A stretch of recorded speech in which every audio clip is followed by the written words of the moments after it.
94% of the school shooters over the last 12 years posted online what they were going to do before they did it. Right. So you need to have your most articulate, your bravest, your brightest, the most congenial. Those are the people who need to be in your schools, because the amount of intel there is amazing. I already went through 4 patrol officers who shadowed me in my child predator cases, and all 4 of them said, forget it. Can't look at child porn, can't talk like a 12-year-old, I can't go on video, I can't do that work, I don't know how you do it. The governor signed off on no municipal tickets in schools. There were some school districts making $50,000 from writing tickets in schools from high schools. And that went into their general fund. Not giving that back to the mental health of our kids, right? Yeah. He says, I can't really sell $24 million of technology to the police foundation to fund it. He says, but what I can do is sell them a thing. I said, well, what is that? He says, we're going to call it a real-time crime center. Being a police officer and being in law enforcement is truly one of the most noble things that a human being can do with their life. We need to remember that the police are not the problem and recognize that and figure out how to move forward. Hello, and welcome to another installment, another episode of Wearing the Badge. I am Gary McCarthy, and tonight we're going to learn a lot. We're going to talk to a fellow named Rich Wistocki. And Rich is a 30-year veteran of the Naperville Police Department as a detective. How many years detective? 25. 25 as a detective. And Rich got into the cybercrime world, if you will, and I dare call him an expert. And he's going to take us through some of the things that he's been doing, which is pretty remarkable as far as cybercrime regarding sex offenders and actually stopping school shootings by, we call it leakage. Leakage, right? Yep. Noticing some things that kids are putting online, training police officers in how to prevent that, and the telltale signs of what's going to happen. And I think I'm going to do a lot less talking here tonight than I usually do, and I'm going to do a lot of listening. Yeah. But what I can tell you is, you know, in my, I don't have any experience with school shootings. The only thing that I could tell you is I remember how aghast I was during Columbine. And then since then, how many have there been? I don't even know. I'm sure you know, right? Yeah, many. Too many to count. Too many to count. And you look at some of the tragedies and you say, you know, how come they couldn't be averted? And then you see the police response to some of them, like Uvalde, which in my mind is simply inexcusable. And, Tragedy. And I don't think I'm bragging when I say this, but when people ask me, if you were in charge of Uvalde, what would you have done? I would have drove my car through the front doors. Yep. And I made sure that in our cars, when I got to Willow Springs, that everybody has the heavy vest, Yep. everybody has the ballistic helmet, Right. and the orders are, as soon as it happens, you go. Yep. And I made sure that everybody's rifle qualified. Absolutely. And, you know, that's all you could do at this point, except train. And we also did that training. I have the luxury that my lieutenant is in charge of the SWAT unit for the South Suburbs. South Suburban. Yeah. And we do a lot of training with that too. Yep. So with that, I'm going to turn it over to you, Rich. Sure. And give us more background. Tell us more about yourself. Sure. And then I'll start Yeah. poking. So I started out in Summit when I was going to college. I was there for about 2.5 years, part-time, then full-time. And then I just got tired of arresting all my friends I grew up with. So I said, I got to get out of here. I had that luxury once. Yeah. I had that luxury once. And it was a guy who I knocked out in 4th grade. Oh, really? Yeah. And I saw him copying heroin on the street and I hooked him up. Well, one day I was in my basement watching a movie with my then fiance, and all of a sudden I hear a pop, pop, pop. I go outside, and all the windows of my car were shut out. So they were sending me a message. We used to go after the Albanian drug dealers and stuff like that. I knew who the players were, so I knew who they were, where they were, all that stuff. So I went after them pretty feverishly. And then my fiance said, that's it. I'm done. I'm not marrying you. It's off. I'm not living this life. So I feverishly started testing everywhere. state police, marshals, Downers Grove. Wait. What happened with the fiance? Is she gone? Well, no. So You're she's married- not for about 6 months. Yeah. I've been with her for 40 years now. I knew that was going to. So hey, yeah. So then I had to get her back, and so what happened was I took the test in Naperville. I remember being in an auditorium of 1,500 people trying to get that job in Naperville, and I was like, "There's no way I'm going to get hired." End up number 13, and so they hired me. I started. Can I tell you something real quick before Yeah. you reminded me of something? When I took the NYPD test in 1979, I walked out and I said, anybody who doesn't get 100 on that test is a moron. I got a 99. and the reason I got a 99 was because, they gave you a scenario, and I didn't realize by the time the report came in, the date had changed. It was 12:05, something like that. And you know what that put me at? 8,600. Oh my God! Of how many people? Probably about 100,000. Holy cow! Yeah, Crazy. We had enormous. So NYPD actually laid officers off in the early 70s. Wow. And they didn't, in 73, they laid people off, 73 or 75, and they didn't hire anybody until 79. So there were openings, and there was also opportunity. And my generation took advantage of it. I got hired in 81, right out of college. Yeah. And I was able to take a sergeant, lieutenant, and captain's test successively because they hadn't given any Sure. in, decades almost. Sure. And that was quite an advantage for my group. Yeah. And we took advantage, a lot of it. Awesome. Yeah. That's great. I'm sorry, go ahead. No, that's okay. I just wanted to tell you I didn't get that 100. Yeah. So then I was in patrol for 4.5 years, doing my thing, had foremans, drugs, DUIs, all that stuff. And then in 1995, I got selected to be a juvenile detective. I ran 3 martial arts schools in the Chicagoland area. So I was in martial art ever since I was 13 years old. What type? Taekwondo. So we had one on Western, we had one on Archer, and we had one in Westmont. So I ran all 3 schools. Wow. So Black belt, I know, right? yeah, What third degree? and my grandmaster, he tried to convince me to leave the police field and run all the schools, and I can go live upstairs. Yeah. Yeah. So my fiance was like, "Oh hell no! You know what you're gonna go tell him to do." Yeah. So I didn't do that, of course. You have to fight 10 people to get your black belt. Yeah. My friend had to do Yeah, that. I got to see that. Yeah, we went to Mexico a lot. Yeah. College roommate. Yeah. Got his black belt. Yeah, that's what he had to do. didn't- Some I had to fight blindfolded. He didn't. Wow. Yeah, He didn't need it. He was like 6'4", 240. and Yeah. canceled. yeah. Well, now I got a fake cross hip, a play. fake shoulder, and because of my, I got a fake hip. Yeah, those are a lot of promise. Football. Yeah. So, so I became a juvenile detective in Naperville, and I also became a SWAT operator. I was on the perimeter. We have our own SWAT team in Naperville, and so after 2 years, they elevated me to sniper, and I was a sniper until I turned 50. Wow. And so I loved the SWAT operations. I loved traveling all over the country, getting sniper schools and things like that. And so, I got to do the same thing as a lieutenant. yeah, That was more fun. yeah, I was not only qualified, but I was in charge. yeah, And it was so much fun as a lieutenant to show up at a job and have a chief say, "Okay, Lieutenant, what are we going to do here?" yeah, And I'll be like, "Give me a few minutes, boss, and I'll get back to you. I got to check up." So they're relying on me, yeah, which, I got to tell you something. It was very comfortable because I knew just how much my guys knew.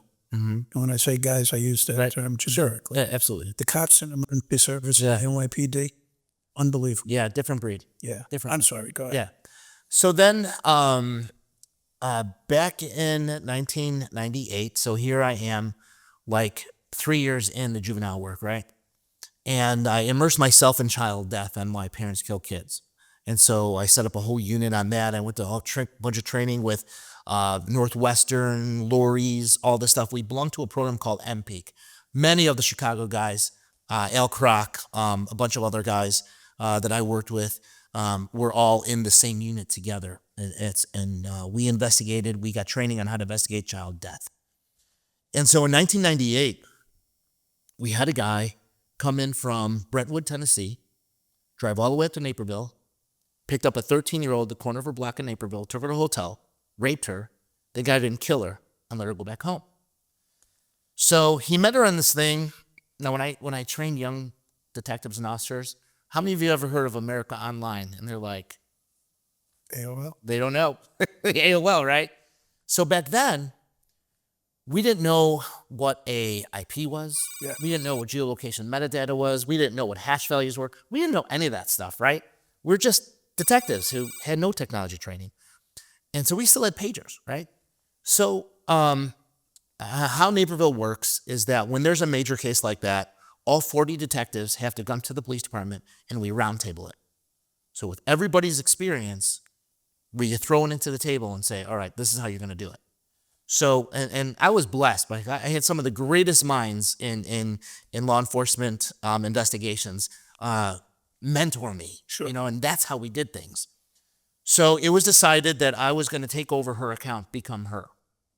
So I took over her account, became her, and within 2 weeks, he started talking to me again.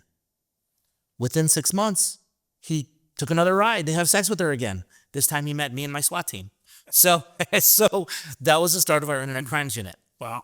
Myself, Mike Sullivan, Juliet Fabry, and then we had one forensic examiner. And so we created our own little unit. So we started working with other departments who were having child predator stuff. Chicago, Bolingbrook, Arlington Heights, Woodridge, all these other departments had people who were specializing in technology. So we were flying by the seat of our pants, really. So we had no training. So in 2000, the Department of Justice, OJJDP, came up with a program called the ICAC, the Internet Crimes Against Children Task Force. So there are currently 61 Internet Crimes Against Children task forces across the country. Illinois has 2, one with the Attorney General, and in Cook County, it's with the State Attorney's Office. Yeah, I got a guy on it. Yeah. So what we did was we started to get trained. We had 2 conferences, one in Atlanta and one in Dallas, and it was run by DOJ. So we would be able to talk to Comcast. We were able to talk to MySpace at the time. I became the law enforcement liaison with MySpace. And so we were talking to all these companies who were doing this technology, and they were training us, okay? So we started just getting this training, and we started getting child pornographers, child predators, having undercover accounts. And so what I did, because I was in juvenile investigation, I love teaching kids because of my martial art background, right? So I had about 7 school resource officers in our schools. We fed into 5 high schools in Naperville, had 15 elementary schools, 12 middle schools. So my SROs would bring me cases that their students had brought to them. Right.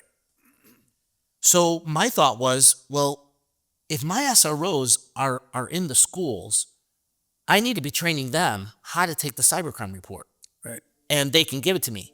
So then some of the principals were like, well, can you train our kids? So my thought process was, if I train students what predators do, if I train their parents how to watch them better, I'm gonna get more cases, right? So I'm gonna bang out these cases. I already went through 4 patrol officers who shadowed me in my child predator cases, and all 4 of them said, forget it.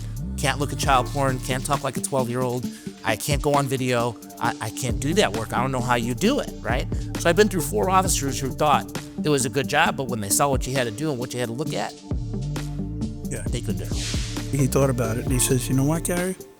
He says, I can't really sell $24 million of technology to the police foundation to fund it. He says, but what I can do is sell them a thing. I said, well, what is that? He says, we're going to call it a real-time crime center.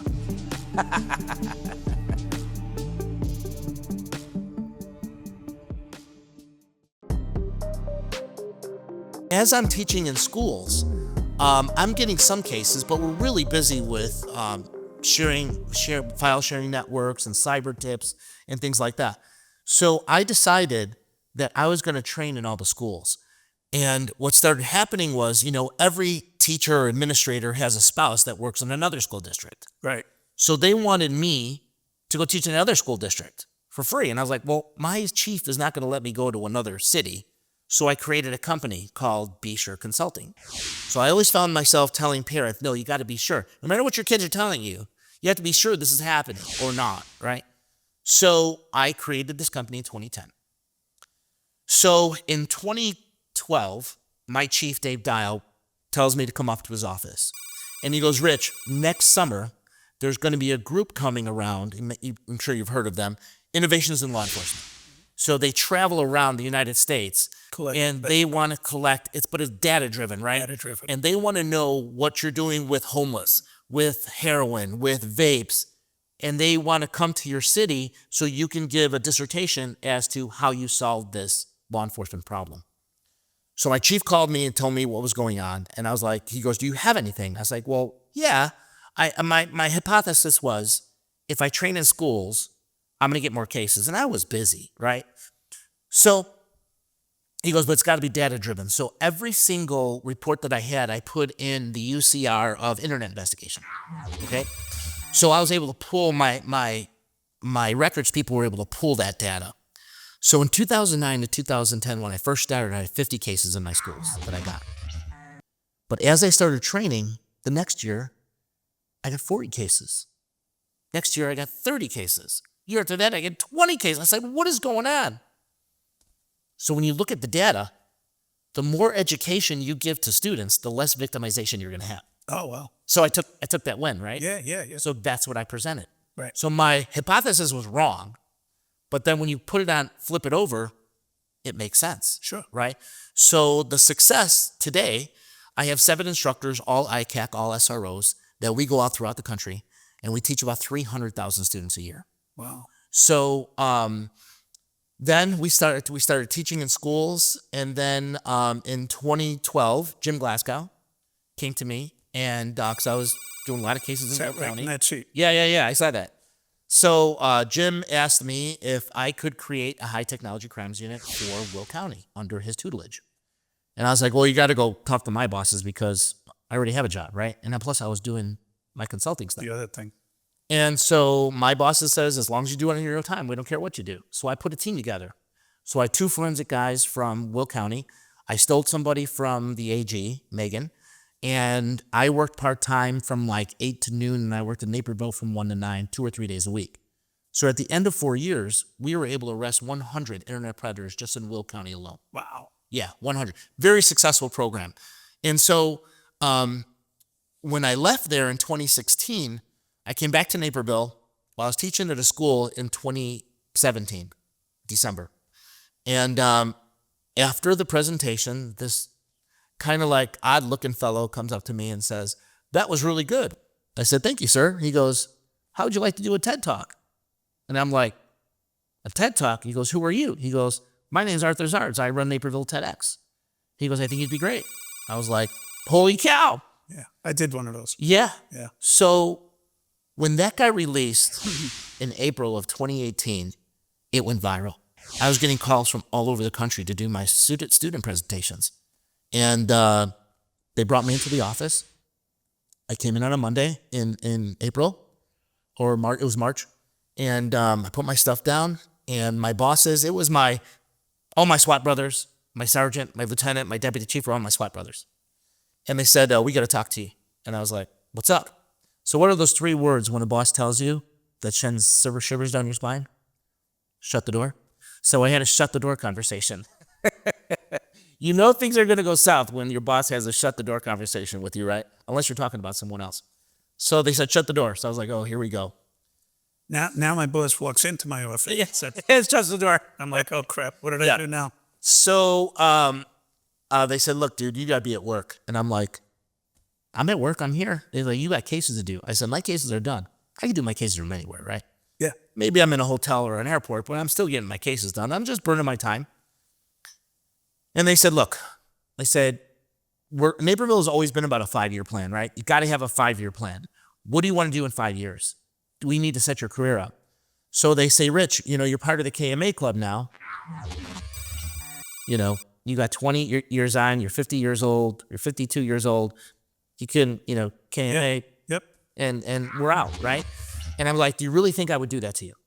And they're like, no, but No, but. you have to. I always love buts. Yeah.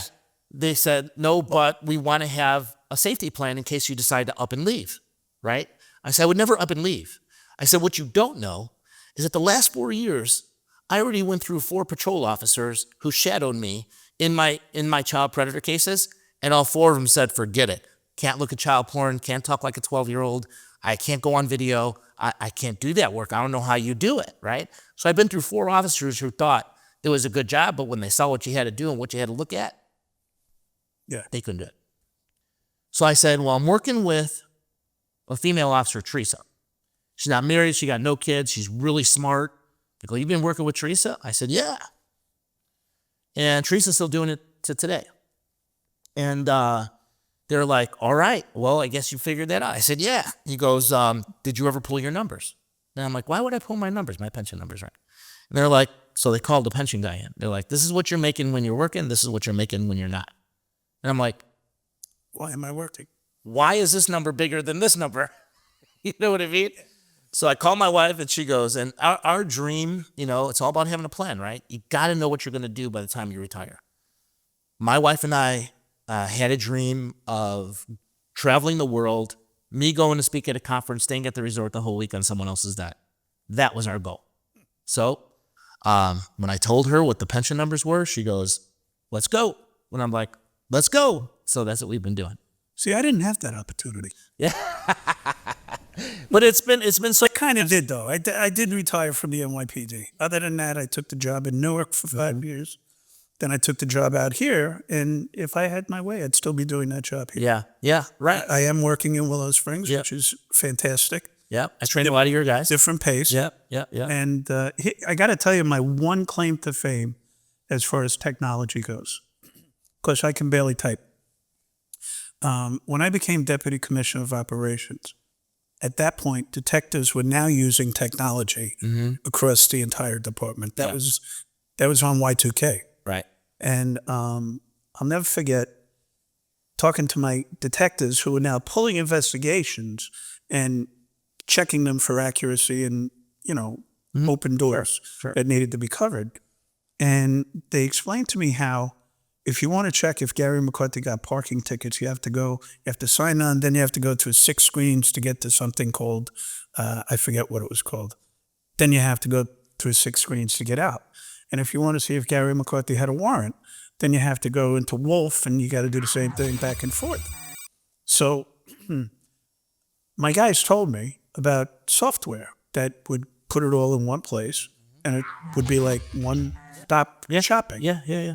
So I went to Ray Kelly, who was police commissioner at the time, and I said, boss, listen, we got some great detectives, and we can help them out by getting this software so that they can just sit down and throw a couple of names and numbers into a computer, and it spits out everything about them. If they've been arrested before, where were they arrested, where have they lived, do they have any warrants, parking tickets, complaints against them, you name it.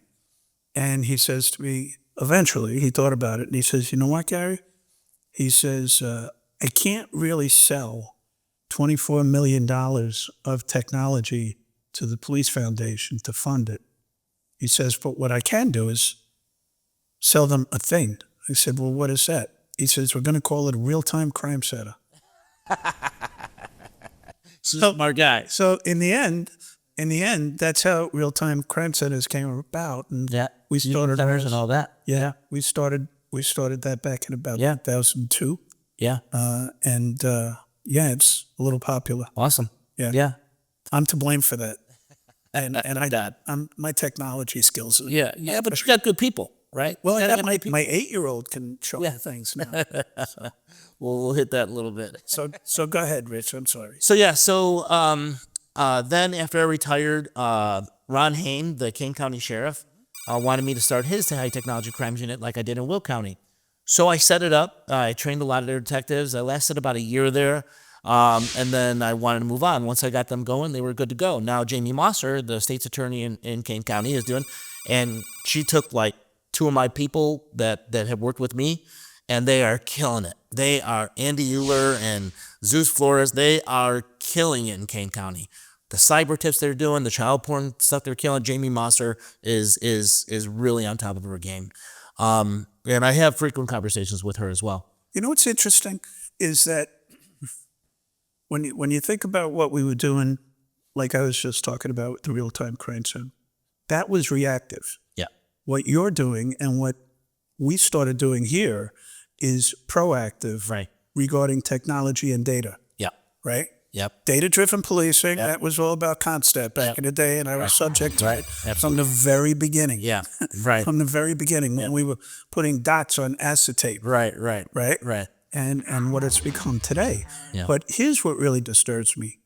You can't do data-driven policing without data. Right. So everybody is up in arms about gang databases. Why? You show me one example where somebody's civil rights have been violated because they're in a gang database. Yeah. And It's just intel. it doesn't matter. So here's what we came up with. The way that we reduced crime in Chicago in 2013 and 2014, when we had the lowest murder rate since 1965, was real simple. You're a gangbanger, I'm a gangbanger. We're in different gangs, right? I get shot. We already know that my gang is in conflict with your gang. Right. So instead of everybody coming to the scene of the crime, they go to the rival gang territory. Right. And they pick up my gang who's going to retail on you. Right. That's how we got there. Absolutely. They eliminated the gang Intelligence. but they eliminated the gang database. It's ridiculous. How do you do data-driven policing without data? Right. Yeah. This is remarkable. Yeah. What happens, we have to train our kids. We all train our kids, see something, say something, right? That's not enough. We have to train them on see something, say something, report something. Then we have to train our school administrators what to do when a kid reports it to you. There's 5 pieces of evidence that they need to gather. When I teach kids all over this country, I show them the 5 pieces of evidence. Here they are.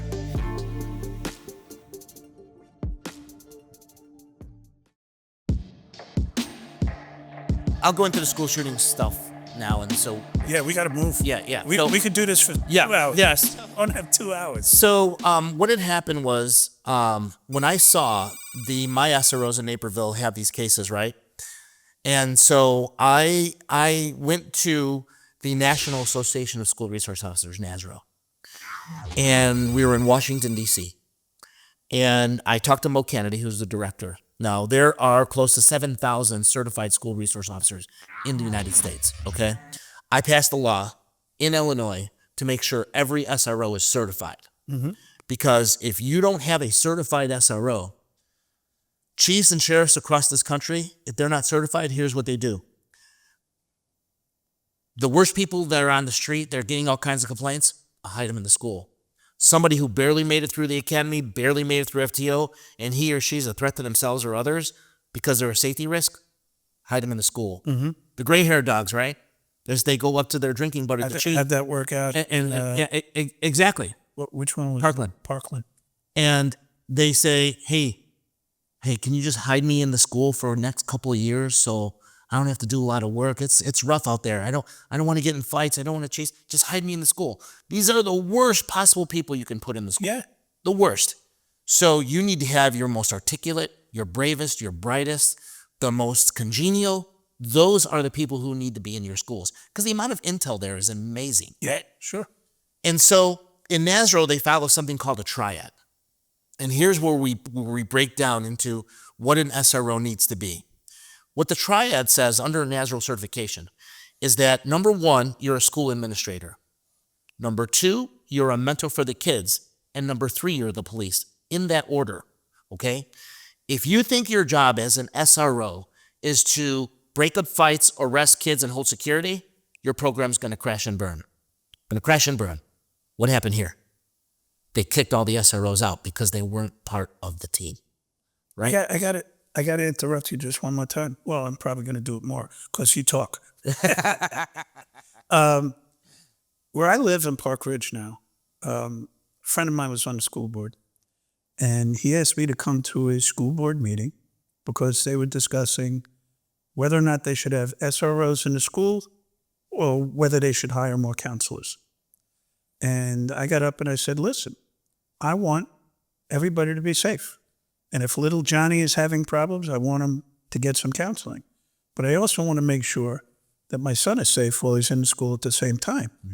And all the doctors disagreed because they had much more data and were much more intelligent and know much more about crime than I do. Of course. And it was interesting because my wife, who's a lawyer and very, very articulate, went to the next meeting and got up and kind of in her judicial practice voice got up and very articulate explained that, it's not one or the other, it's both, so on and so forth. Guy gets up after her and says, "You can't listen to her. Her husband's Gary McCarthy." What? What does that mean? Don't you know I killed Laquan McDonald? Cheers. That's what he said at a Park Ridge school board. So guess what? We don't have any SROs at Park Ridge. Yeah. And I have offered time and again to use my security company to do surveys in the schools, safety surveys for the simplest things. Yeah. The film on the doors, right, or the windows, the exit. Have an evacuation plan, depending on where things are happening. Right. So go ahead. I'm sorry. Yeah. So when I wrote this legislation, I wrote it with a fabulous lady by name Michelle McAbenny, the Shriver Center in Chicago, and also Senator Lightford. Okay. So we all got together and crafted this legislation for mandatory certification of SROs in Illinois. One of the things I had in there was that every SRO has to be a juvenile detective, a certified juvenile officer. Why? Because we have to do diversion for our kids and station adjustment. Yeah. And not You're the only ones who can do it. Right. Yeah. So just recently, a few months ago, the governor signed off on no municipal tickets in schools. There were some school districts making $50,000 from writing tickets in schools from high schools. And that went into their general fund. Not giving that back to the mental health of our kids, right? Yeah. So, and when I had that rule in there, I had that, and then I said that every SRO for any Class A misdemeanor and below, they would have to do diversion. Chicago called us and said, if you don't take that out, we're not going to support it. I'm like, why? We don't want to spend time with parents and kids. I'm like, are you kidding me right now? So we had to take it out. When you say Chicago, you're talking about Chicago teachers? No, some of the advocates from CPD did not want to do station adjustment as the Juvenile Court Act. So when you're a juvenile officer, you follow the Juvenile Court Act.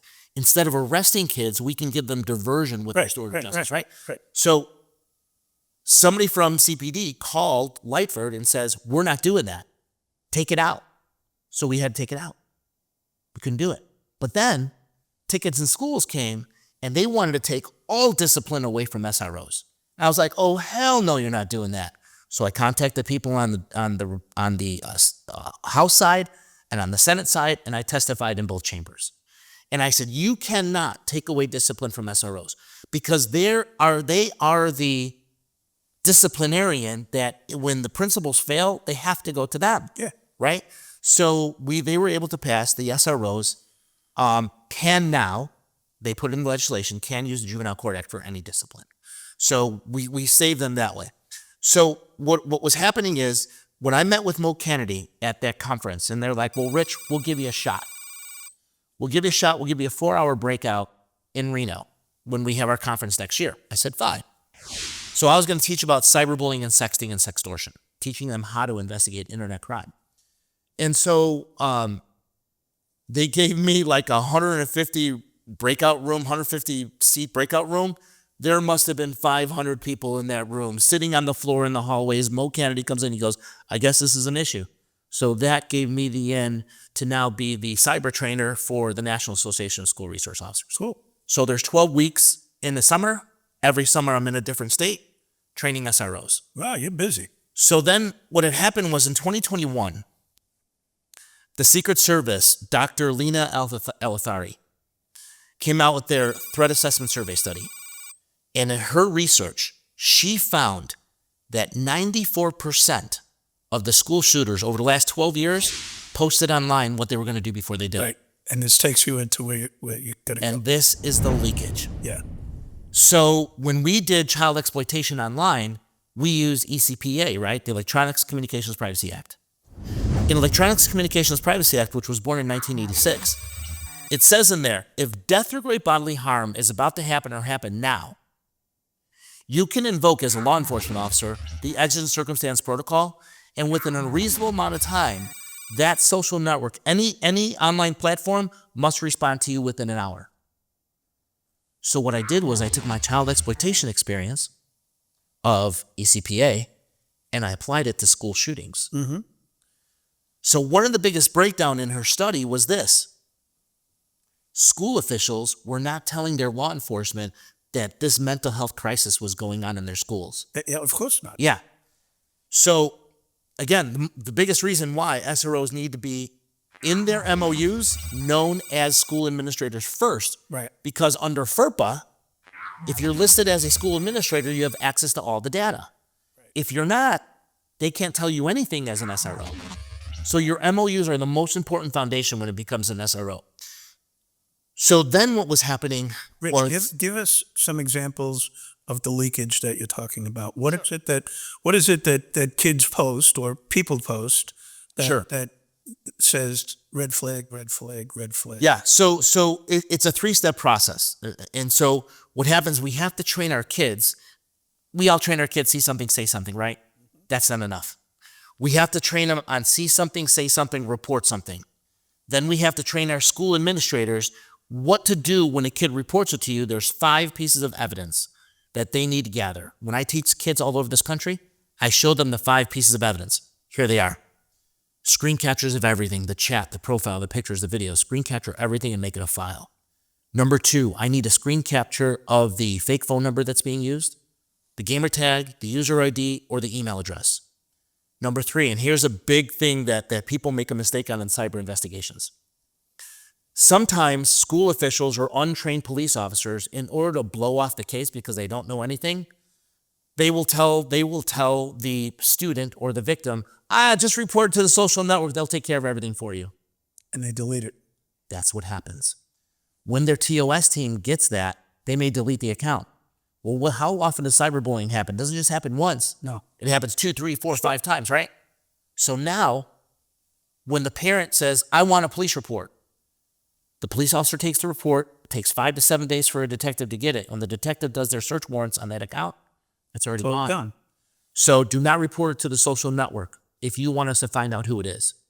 Number 4, I need a detailed type statement as to what happened, how it made you feel. And number 5, I need everything printed out and saved on a flash drive. Not 1, 2 flash drives, because sometimes cops lose stuff.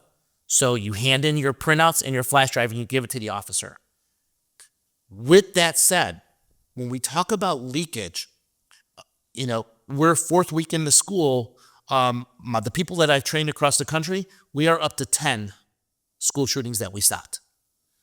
Last year, it was 42. Let me give you an example. Yes, that's what I want to hear. That puts all of this together. Number 42. Right. I taught this class in Lincoln Park, Michigan, okay, a year and a half ago. One of my Pontiac officers, someone had told, a student said, hey, these 2 guys are beefing on Snapchat. They said they're going to shoot up the graduation. So he goes, okay, give me the 5 things. Do accident circumstance. Within 2 hours, he identified who the 2 mopes were who were talking about shooting up the graduation. Kind of a big case for him, gave it to the state police in their investigation section. They got all the chat. They had already planted the guns at the graduation. So they go to the graduation, they find the guns, they arrest the 2 mutts, and they averted it. Wow. Just by the leakage. Just Friday, I was in Mount Vernon, Illinois. They had a video of a kid in a bathroom, a transgender 8th grader, who was in the bathroom saying, this is what my school list looks like before the day happens. And so they reported it, found out who it was within 2 hours, went to her mom's house. Mom had guns that they were secured, went to grandparents' house. Grandparent was missing a gun. She had access to that gun.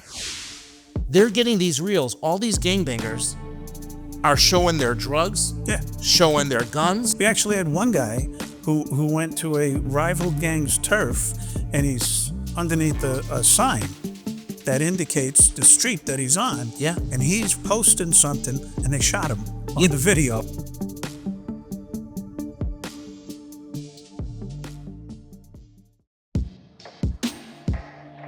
Let me give you an example of my Berwyn guys. My Berwyn-Tac officers, this is what they're doing. They went to all my classes, right? They're getting these reels. All these gangbangers are showing their drugs, Yeah. showing their guns. So that's what I was going to say. Yeah. You know, one of the things that we were doing very successfully here in Chicago, and I don't know if they're doing it anymore, was monitoring social media and picking up these disputes, talking about what they're going to be. We actually had one guy who went to a rival gang's turf, and he's underneath a sign that indicates the street that he's on. Yeah. And he's posting something, and they shot him on the video. Yeah.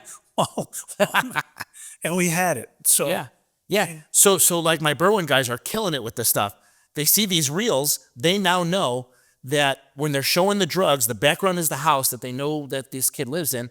They go after the IP, which shows where the kid was when the drugs happened. That gives them enough for a search warrant. And then they go through all the messages. They're talking about how many drugs they're selling, all that. Then the third phase, they execute a search warrant in the home. A month ago, they got 20 pounds of weed, $20,000 cash, and 2 weapons, just based on the reels. wow. And see, all these drug units. See, we're fortunate that the gangbangers aren't going to be watching this. So we don't have to worry But then you go into giving out information here. But then you go into VPNs, right? Kids think they're so smart. I'll use a VPN, then they'll find me.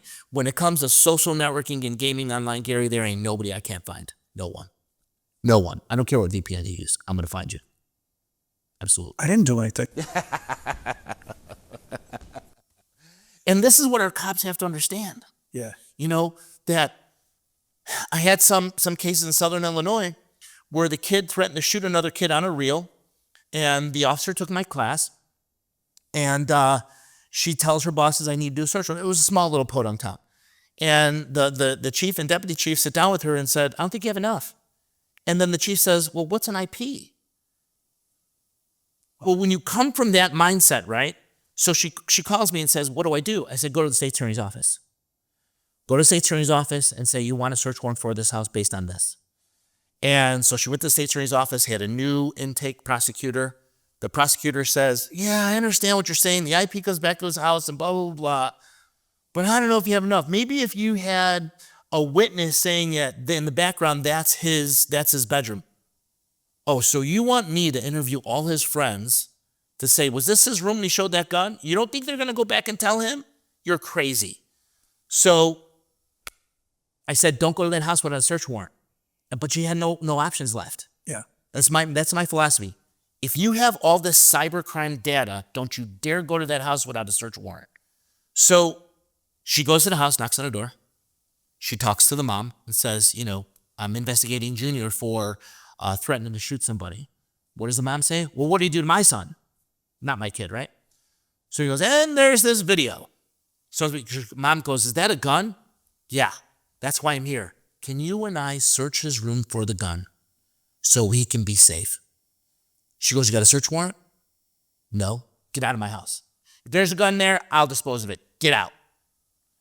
So then part of the way I train my officers is that, look, I'm not up here and you're down here. If you hear me talk some BS that you're not comfortable with, I want you to call me out in class and tell me, Rich, that's not been my experience. Don't you dare leave my class talking crap about me behind my back when we could have settled it in class. And here's one of those times. TJ and Joliet, my 3-day class. And we're talking about this case where she couldn't get a search warrant.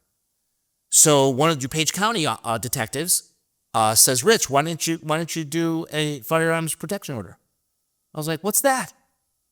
He goes, well, we use it for domestics, but when you have somebody that's not supposed to have a gun, you just fill out this form online, you get the judge to sign it, and you go get the guns. I was like, I've never heard of this. There's a lot of nuances out there. Yeah. Yeah. So now we teach firearm protection order. Nice. There's like 39 states that have red flag laws, and we can use that.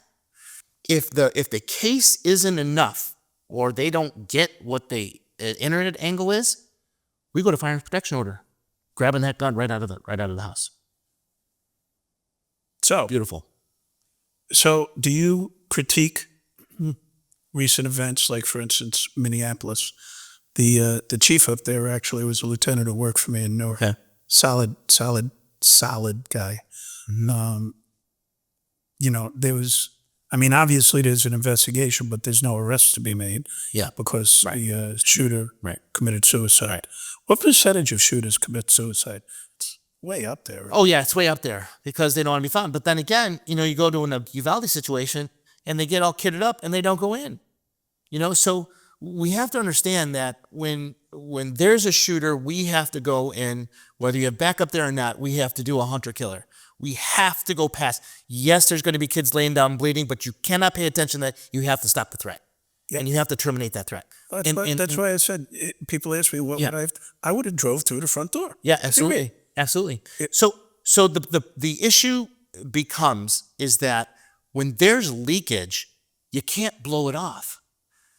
Give examples of leakage just so everybody's clear on what we're talking about. Yeah. Well, let's talk about the Minnesota one. Sure. Okay. Sure. So he had some, and just like the Nashville shooter, they had some discontent against the Catholic school. So here's a common denominator Dr. Alathari brings out. Almost every school shooter has been mentally, emotionally, physically, or sexually abused as a child. There's some kind of trauma in that kid's life that causes them not to get along with people in the school. So then they're bullied, they're made fun of, and all this stuff. So when there's leakage, they want to get back at the people who are mocking them to cause fear, right? Here's another common denominator. Every school shooter does their research. And the godfather of all school shooters are Adam Lanza and Nicholas Cruz, who did Parkland. So let's take school Chromebooks, right? In every school Chromebook, there's a web filter. In the web filter, there's levels of threats, right? So this is what I discussed in my class on the first day with my school administrators. I said, look, I prepare for them a threat word glossary that I give them in a flash drive. Part of those is every school shooter for the last 12 years. Because if a student is going there, how did Adam Lanza do it? Boom, that should be a threat. That should be an alert. Let's take the Georgia shooter, for example. Now, here's the issue with the FBI. Wait. We don't have time. Real short. So when it comes to child exploitation, right, online, that goes to the National Center of Missing Exploited Children. When there's threats, it goes to the FBI, right? But just because they're the FBI, it doesn't mean that they have cyber investigation experience. We're very lucky. There's a guy by the name of Wes Tagmeyer who is in the South RA. He's the SAC there. He trains all his guys because he was my partner, right? So we both came from ICAC. The problem is that the FBI doesn't deal with juveniles. So when it's a juvenile, they give it to local law enforcement, and if local law enforcement has not been trained on what to do, knock on the door, don't do that again. And that's what happens. The Georgia shooter, right, where they arrested the dad and the kid, FBI sat on that case. They give it to the local law enforcement. They sit on the case. And so in that meantime, the dad had actually moved out of the house where the IP came back to on Discord, where this kid was showing guns and he was going to shoot up the school. The threat came into the FBI. Since they found out it was a juvenile, they give it to local law enforcement. Oh, wow. Local law enforcement knocks on the door. There's a whole body cam on YouTube on it. And they question the kid, do you have Discord? Yeah, I think long time ago, 2 weeks ago, long time ago. And so the law enforcement agency didn't do their due diligence. They should have redone the exigent on the threat. They would have had the new IPs from the new house, allowing them to do a search warrant on the house because that's where the IP came from. They didn't know any of this. So they do a knock and talk. Did you do this? Did you do that? No. Dad wouldn't let him in the house. Dad had a bunch of guns. We're not secured. So then I always point out that the Sandy Hook shooter, the first victim, was the owner of the gun, the grandmother. Right. So then, had they gone in that house, Gary, they would have seen his shrine to Adam Lanza and Nicholas Cruz. Oh, my God. Had they gone in the house. But because they didn't go in the house, they didn't know anything about cyber investigations. A year later, 4 people got murdered. So how do we get this everywhere? So that's my problem. Besides hiring you. Yeah, well, I mean, that's my problem. It's not like you don't have the energy. Yeah, I mean, I wish I could. I mean, I have 7 instructors that are all ICAC people. We can do this. right? And we can do it through NASRO. We can do it. So I wrote probably 100 emails to senators and congressmen in Washington. I said, I have the ability to stop school shootings. I can train your people all over the country how to stop school shootings. Only one person answered me back, and that was Dick Durbin. You know what he said? Thank you for your service, detective, but it's not about what you're doing. It's about gun control. It's not about gun control. It's about the mental health of our students. So in the 3 phases that I teach, within 2 hours, we can find out that leakage, who did it, give them the mental health help they need. Phase 2, we execute a search warrant on their social network, because every school shooter who says, I was just kidding, when they're confronted by law enforcement, they all say that. But what law enforcement doesn't realize, all their deepest, darkest secrets and planning are in their social media messages. So I have pre-done search warrants for all my students. They execute the search warrant on social media. If it's positive, they go to phase 3, which is a search warrant on the house to grab the weapons they already have. And that's how we stop school shootings.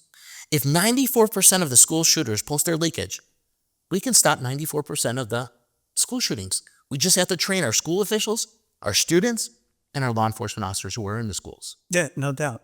No doubt. And some are going to take it and some aren't. Yes. You know, there's like I said, I was aghast when I ran into my school board.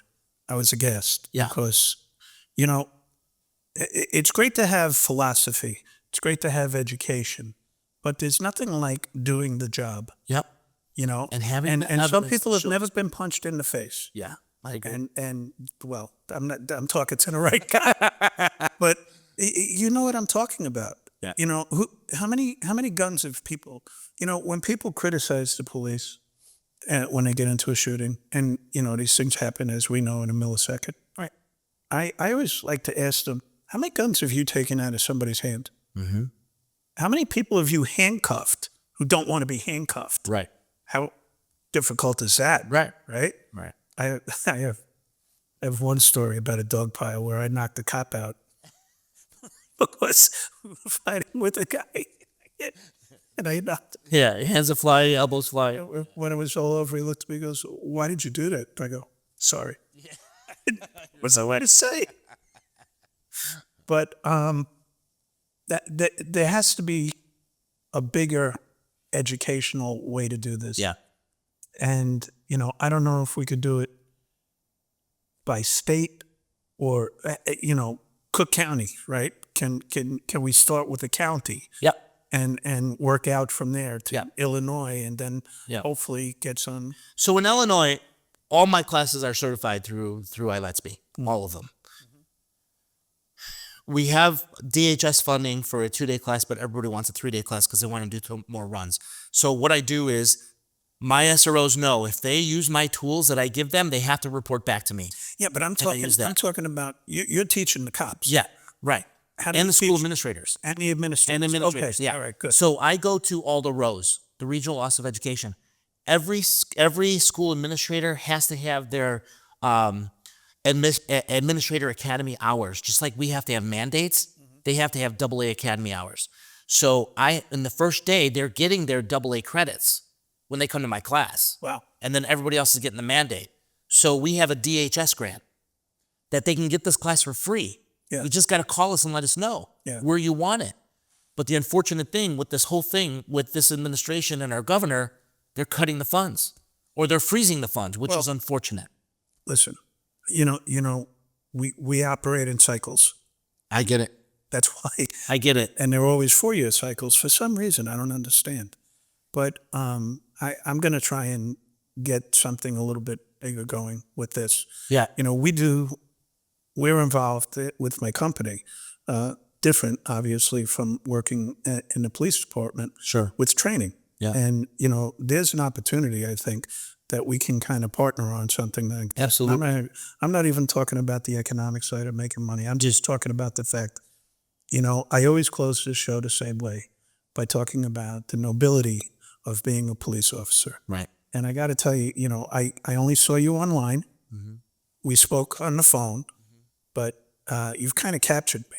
I'm glad. And I'm impressed. And I think that your process is very, very valuable. Thank you. Needs to be recognized. Yeah. And how many lives can we save? Yeah. How many lives have we saved so far? Yeah. By stopping 42 school shootings last year? Yeah. 10 this year? Yeah. That's incredible. It's incredible work. Yeah. So, Rich, you got to keep doing what you're doing. Thank you, brother. Keep your energy level up. Thank you. Yeah. I don't know how. Yeah. Well, God has put me here, gave me these qualities, and I have to use my qualities. I love it. About 6 months ago, I had Talk about God. I talk about I'm Forrest Gump. six. I just keep ending Let me tell up. you what happened to me. I just keep ending up in the wrong place at the wrong time. 6 months ago, I got a call from a non-for-profit, and they wanted me to do my parent presentation. So I said, all right, where do you want me to send the invoice? They're like, oh, we got to pay for it? Well, yeah. Do you go to work for free? And so they said, no, we're going to have to go another direction. So that night, I was kind of bothered by me not doing that, Yeah. right? And it's not about the money. Yeah. So I had a dream. I think it was the Lord Jesus Christ come to me and say, when I gave you these qualities, never say no. And that's all I dreamt about, was never say no. I called that lady back. I said, you know what? I'm going to do it. When I went there and I did it, there were 2 superintendents of huge school districts there, and they had me at their schools. So I think that was the Lord telling me, you can never say no with the qualities that I gave you and never squander it. So I will never say no, ever. Yeah. Well, like I said, I equate that to my Forrest Gump type existence. Running into you, maybe we can make something happen. Absolutely. I'd be more than happy to do that. I'd be honored. 43 years of law enforcement. I get my juices going with this stuff too. Yeah, I get so excited. And I don't have your energy level. Yeah. I absolutely admit that. Go plunging. But we'll talk about that. Another great example of the nobility of being a police officer. Rich, thank you so much for Very welcome. Thank you so much for having me. I really appreciate it. Thank you. Another episode of Wearing a Badge in the Can. More to come. We've got a couple more that we've got lined up. Keep watching Wearing the Badge and give us some feedback when you see it. Thank you very much.